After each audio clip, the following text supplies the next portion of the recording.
macalinku waa macalinku waa macalinku waa maskaxdii dunidu malaasan mawjadaheeda maskaxdii dunidu malaasan mawjadaheeda kala miirtay ee macnaysay markii qarsoona kala miirtay ee macnaysay markii qarsoona. Now from there, after students have now discussed and they have understood this concept of how you can tell when a person is worried, excited, nervous, afraid, ecstatic, or angry, and they have given you their feedback. Now you as a teacher give now the correct answer, which is these are emotions. So when you're reading a passage or any text, remember these words. Some of them are synonyms. They can be interchanged. Like if I am afraid, I was worried. I was excited, I was ecstatic. The way they are related. This vocabulary should also be emphasized. Now, then from there, tell the student to read this short poem. There is a short poem for listening and speaking. Short poem which we will be looking at the few elements of poetry, and it is part of the listening and speaking segment. And the poem title is Listen, My Son. Now, whenever you want to teach a poem, always the title is very important. Now, listen to my son. Listen, my son.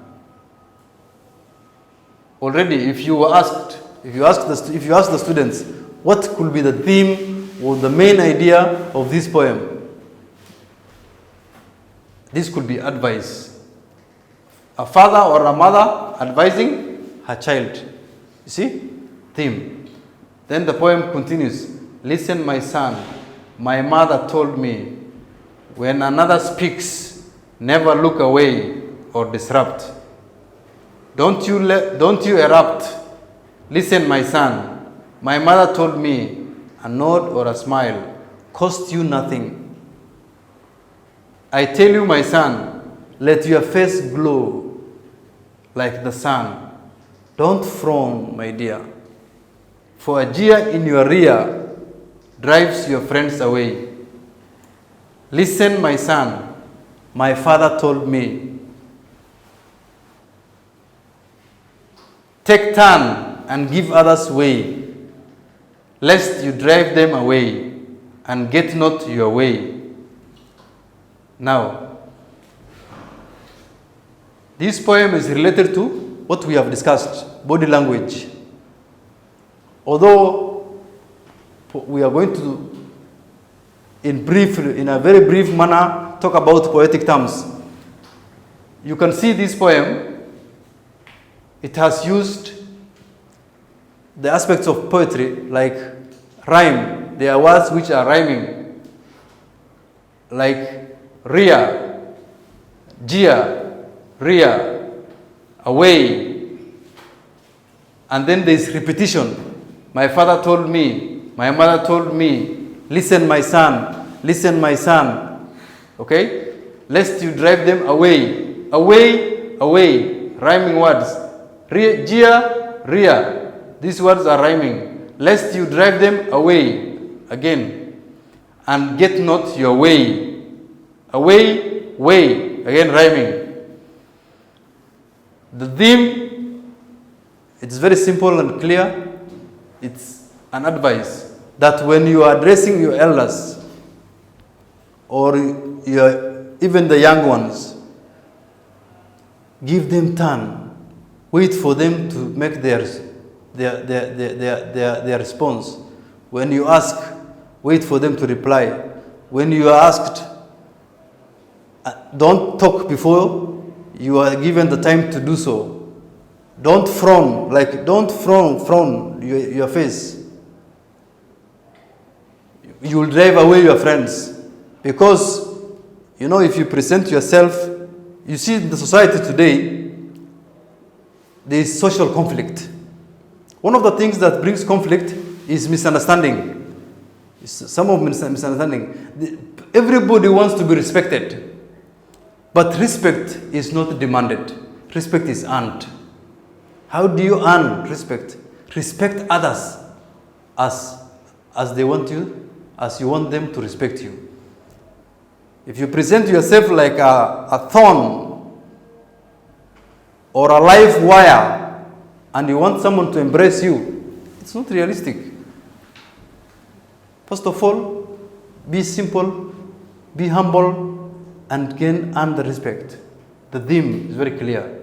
Now, activity. Tell a student to discuss, to mention examples of body language found in the poem above. The body language that are formed, they will tell you, because they are words that depict body. There is face, there is frown, they will tell you. Tell them to mention. Name other positive and negative gestures that you know and indicate what each communicates. Now from here, let them exploit their body language talent now. Outside the lesson, tell them, find body gestures which are positive or negative. For example, if you talk to someone and he tells you like that, what does it mean? If he tells you, what does it mean? Yeah? There are so many. Let them mention which one are positive. They list positive gestures, negative gestures.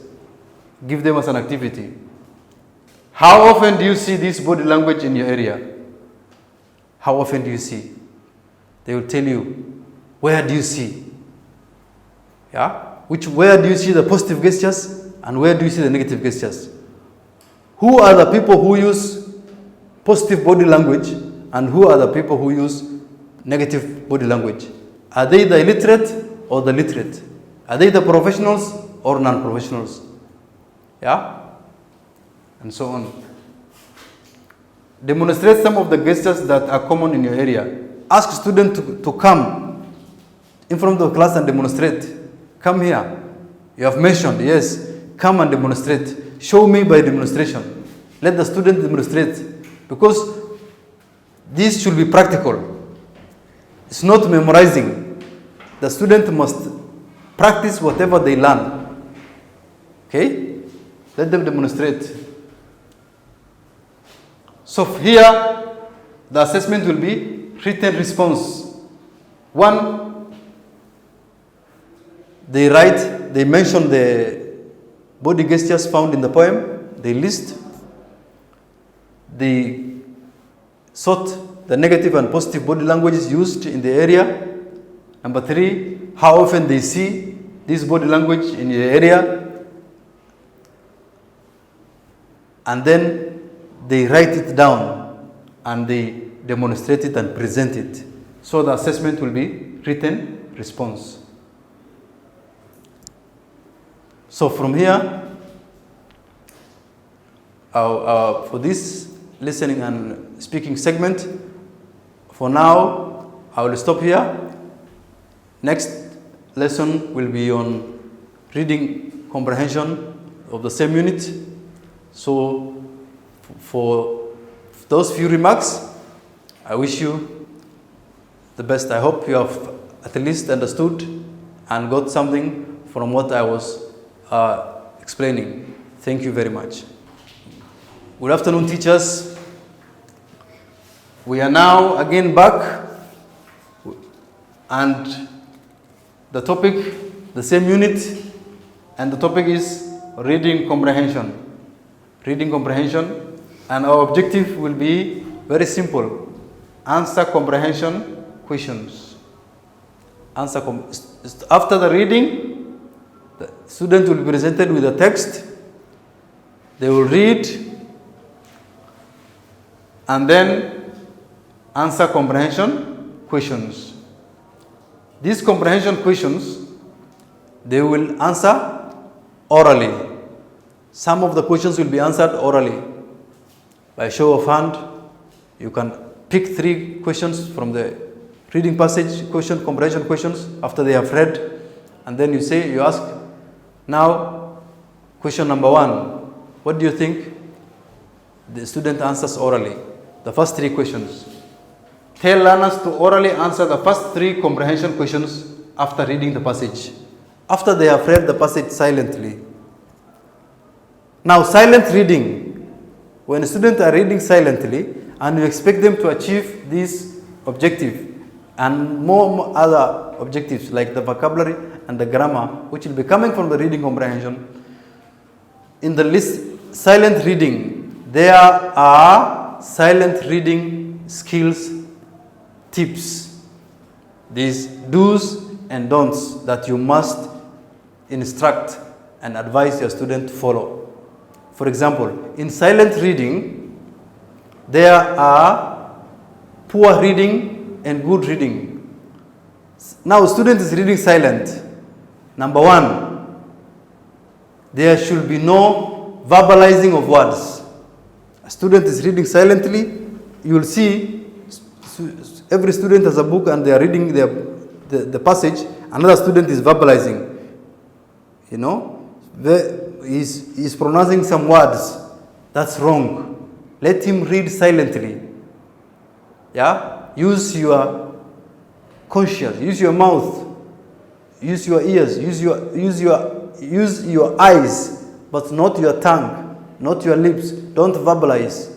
Number 1. Number 2, there should be no movement of head. Let the student not move his head, like he's reading the text and he's moving the head like this. No. It's only the eyes.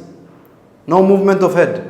No movement, no verbalization, no finger movement. Let them not use the fingers.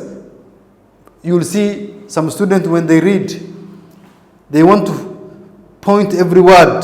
That will hinder their time. They will not they don't have the luxury of time to read the whole passage when they are using that poor listening, poor reading skills.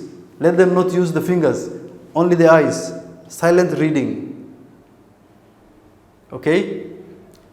Because they will not only hinder their time, they will also interfere with other students who are silently reading and want to understand the content of the text.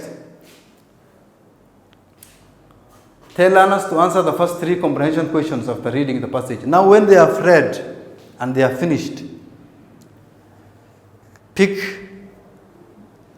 the first 3 questions, those direct questions that you find that students can easily answer. Pick the easy ones. It could be question 1, it could be question 10, it could be question 5. Not necessarily the first 3, but meaning 3 questions. 3. Why I said the first 3 means basically, since the book and the content, the way it is developed, it's spiral from simple to complex. It's our understanding that the first 3 questions, or the first question to the second, are the easiest ones to answer. They are direct questions. So ask them to answer orally. Make sure every student participates in these oral answering questions. Even if the first student has got right the first question, don't say yes, correct, and go to the next one. No. Ask another student. See if he disagrees or agrees. If all of them have concurred that these are the correct answers, and you as the teacher have now endorsed and known that it's correct, you can now send them to the next assignment. If they have not got it right, you know what to do. Tell them that one is correct, that one is not correct, this is the correct answer to this question, these 3 questions, these are the correct questions. Now read individually. In your exercise books, do the rest of the questions. Let them answer the rest of the comprehension questions in the exercise books individually. They can reread the passage, advise them, ask the students. If you find the question is hard, reread the question. Look for the words that are similar. Look the way they are used. Try to derive. Use your skills, skimming skills, no? Intensive reading skills. Read for gist. Look for the information. What is the question asking? Read the question first, then go for which paragraph. Because mostly, the first question might come from the first paragraph. The second question, like that. First paragraph, the second three questions, second paragraph, tell them the criteria to find these answers. And then let them do it in the exercise books. The oral questions, assessment, those are the questions which you have asked them orally and they have answered. That your assessment is orally. You have, yes, you are correct. You have known that this has been understood. Written exercise, the questions, the comprehension questions which they are supposed to do in their notebook. After you have, every student has done, try to collect their books, try to mark and give response. And finally, before you introduce the next lesson, make sure you have corrected all those questions that most of the students have missed. All the students, all the answers, give them the final, before you introduce the next lesson. Now, we have the vocabulary section now. And the vocabulary is coming from the reading passage. Remember, the vocabulary is from this reading passage. Now, how do you ask learners to match the words in the box with their corresponding synonym from the words A to M below it? There is a box. There are words which have been selected. Basically, what is vocabulary? Vocabulary, these are new words. Words students find that are difficult, which have been selected and put in a box. Those words in the box, they have their definitions. We have their definitions. They start with A to M. Let them match. Like if the first word was rear, there's a definition there. In front. Let the student arrange. Matching means write the word, before it, write the meaning. If it is synonyms, if we had start was a word, A, start, then in the box there is a word which has the same meaning of start. We have synonyms for start, like begin. The lesson begins at 8 a.m. The lesson starts at 8 a.m. Now start, begin. These are synonyms. Let them match the synonyms. Let them match the synonyms from A to M. B. Let them use the synonyms they have made. Now that they have made the synonyms, every word they have formed their synonym. In the box from the story they have read, match their corresponding synonym from the words A to M below. Now is a repetition. They match the synonyms. As I've explained, if there was a word, let's say begin, and there's a word in the box, we had start, students have matched. When they have done that, let them use the synonyms now, not the words which you have listed from A to M, the synonyms which they have made. Let them use to construct, let them use the synonyms they have matched with the words to construct grammatically correct sentences of their own. Let them use every time you give a vocabulary task, sentence completion, synonyms, finding antonyms. Let the student construct a sentence. Now here is another problem. It's not only about constructing sentence, because every student, even the weakest, can construct a sentence. The bottom line is the sentence must be grammatically correct, it must have a logical meaning, and it must convey a message. It must not be ambiguous. It should give a clear message. Like, for example, you told the student, okay, there was begin, start. You have formed the synonym. Now, write a correct sentence using the word begin. Then the student says, the lesson begin 8 o'clock tomorrow. Now that student has made a sentence, but grammatically, is it correct? What's missing? Yeah? The student says, I start reading 7 o'clock in the morning. I start reading 7 o'clock in the morning yesterday. Start. He's saying yesterday. The object is past. The verb is present. The subject-verb disagreement. Grammatically, it's wrong. It might be understandable somehow. You have to check all this. When you are using the synonyms to make sentence of your own, sometimes the word form may change depending on number or tense. Yeah? A student will tell you, teacher, a student has come late, and then you want him to speak English. You ask him, why have you come late? Then he tells you, teacher, I is coming late because I sick. You know? I sick. You see? That's why we are talking about the verb in the previous topic, the auxiliaries. I am coming late because I was sick. The student cannot find these linking helping verbs. I came late because I sick. I is coming late because I sick. Instead of I am coming late because I am sick. Am, is, will, shall, should. You check the grammatical aspect. Logical. It should not be ambiguous.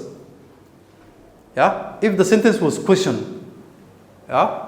What is the difference between intensive reading and extensive reading?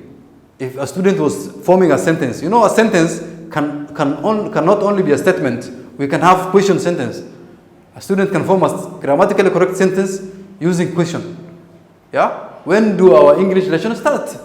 That's a grammatically correct sentence. You see? So you will find a student will tell you what difference between extensive and intensive reading. What is missing? You see? That's why I'm saying you must always, when you correct their books, bring the feedback. Yesterday's assignment, correct all the questions. This is how it will be.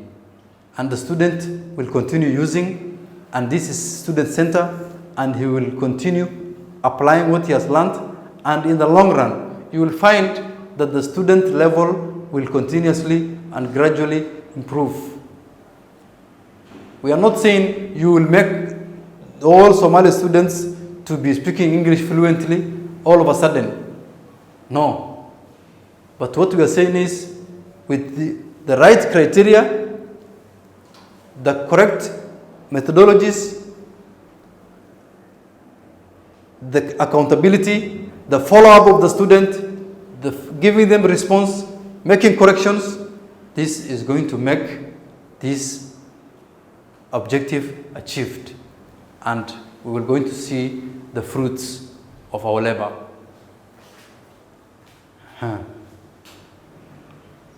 Then Now we will go to the grammar segment. Grammar again is related to the passage, and with the grammar we will be talking about is interjections. Interjection will be identify interjection and show the emotions and feelings they carry. You see, this grammar is related to what we have been talking about from body language. We have learned some vocabularies concerning emotions. When I am writing a grammatically correct sentence and I am writing sentences depicting emotion like excitement, frightenness, sadness, scary, how am I going to punctuate? How am I to make it an interjection? Now, how do we do that? Ask learners to define interjections. Before you even begin, tell them what's an interjection.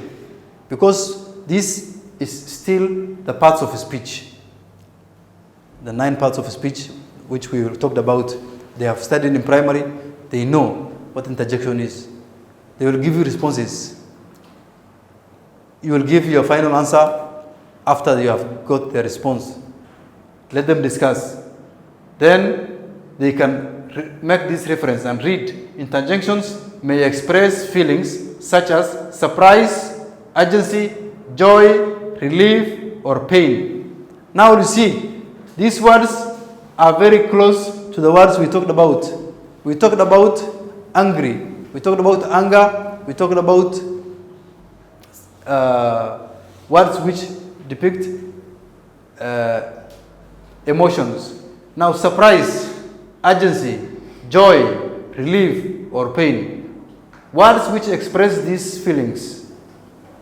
All these are verbs. Surprise, I'm surprised. It's urgent. When you have had why, urgent. Urgently, urgency. How these words form? How do they change parts of speech? Joy. This is an adjective. Relief.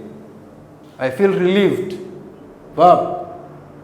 It can also be adjective. Pain. Noun. It's a noun, a state. These words. Now interjections which express strong emotions. Interjections which express strong emotions. Emotions are different. Strong emotions are usually followed by an exclamation mark, as the name suggests. Exclamation mark. Exclaim.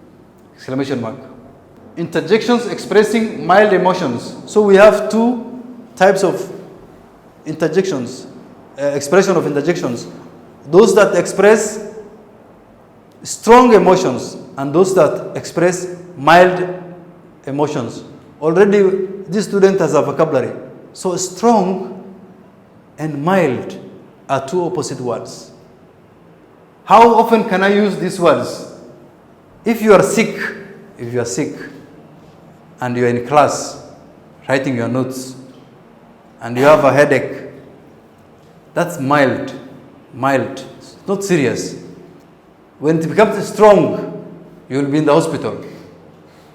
Similarly, mild emotions are followed by a comma, not exclamation mark, but a comma.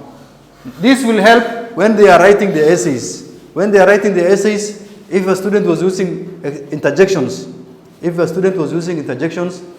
and they were expressing strong emotions, he will use exclamation mark. If the student was using exclamations that express mild expressions, he will use or she will use a comma. Example, let's go. We can't sleep before we find the missing girl. Let's go. We cannot sleep before finding the missing girl. Now, you see it has an exclamation mark. What does that tell you? This carries a strong expression. Why? Look at the subject. A girl is missing. Urgency.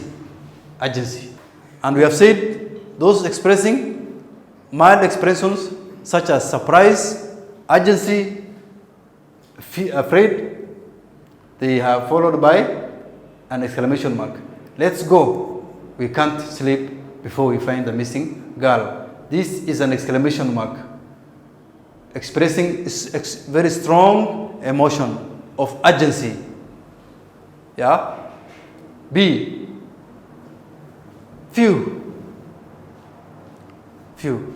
Now this student might have problem with pronunciation. F, when PH, when English words start with PH, not B, P for pen, PH, the pronunciation becomes F, few, exclamation mark. I was afraid, really, I was afraid really that we would never find her. Relief. That means the girl has now been found. Oh, you have grown very tall. It's just a surprise. It's not carrying a strong feeling. Oh, you have grown taller. Oh, you have grown taller. Oh, you have grown very tall. Mild expression. So, no need for exclamation. Those are grammatical errors the student will make. Since they have learned that exclamation marks are used to show emotions. Yeah? Every time they want to put exclamation mark, you need to give them these grammatical rules. Oh, you have grown tall. Oh, since it is a surprise and it is carrying a mild expression, just a comma. D, well, I have never been so excited. Yeah? Where is the emotion coming from? Well, I have never been so excited. You can ask the students. Read this sentence. 1, 2, 3, 4, 5, 6, 7. 7 words. Before even adding the bracket. These 7 words, which one is discussed in the body language and listening speaking? So a student will tell you excited. So when someone is excited, he's joyful, he's joyous, he's happy. Mild expression. Then from here, now that they have discussed, you have illustrated, they have demonstrated, they have used all this, they have read the poem, what you do next is give them this exercise. Let them copy the following sentences, then underline the interjections and indicate what feelings or emotions each one express. Now here, what is the objective? We have said the objective is identify interjections and use. Now grammar and usage. That's why it's student-centered approach. Now that the student has the background information of what interjections are, how they are divided, which one are mild, which one are strong, when I am punctuating, which one will I add exclamation mark, which one will I use a comma. Now, to assess the practical usage of that concept, give them this. Let them feel, copy the sentences in their notebook, then underline. Number 1, they underline the interjections. Like here is a sentence. Wow. Seeing the lamb being delivered was exciting. These are examples. But the ones you are giving them, they will not have this exclamation mark, no comma, nothing, just sentences. Like for example, wow, seeing the lamb being delivered was exciting. Without the exclamation mark, student will say, let me see now. Okay, I have already seen this word. Wow, it's an exclamation. It's a word expressing emotion. It must be an interjection. What does he do or what does she do? She or he underlines the interjection. Then what does he do? After he has underlined a hyphen, and then he says what feelings or emotions each one expresses. What is it expressing? Is it expressing fear? Is it expressing excitement? Is it expressing joy? Is it expressing happiness? He or she is the one to show what it expresses. He has underlined and he has shown what expression, what feeling it shows. Later, in the writing segment, if this student, because there will be an imaginative writing, if this student was writing a story and he's going to be punctuating, if he's using exclamation, he know which expression, which interjection carries which feelings, which one carries mild expression, which will carries strong expressions, and thereby understanding how to punctuate. You see? And this communication becomes effective. All right, she yelled to him.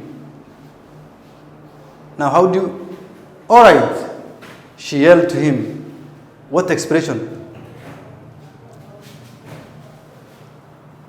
What expression is it feeling? It is the student to tell you. It is the student to explain. Boy, many people felt excited being in the air balloon, but I felt really nervous. Underlining and explaining the expression. Now from here, after number 5, did that boat rock back and forth for a while? After now understanding the exclamation and doing all this task, tell the student now to divide themselves into small group work. Tell learners to copy the sentences in exercise 1, which we have given exclamations. Let them copy and underline the interjections. In the book, this unit, there is an exercise, grammar exercise 1, which will require this knowledge to assess how fully they have understood. Tell them in exercise 1, underline the interjections and indicate what feelings or emotions each one expresses. Okay? That's all for grammar. Yeah, that's now the end of this unit, grammar section. Next, we will be meeting again. For now, I'll be stopped there. I hope you have heard me clearly, and thank you for listening. What are the difference between these words? When somebody is worried, is he excited? Is he nervous? Is he afraid?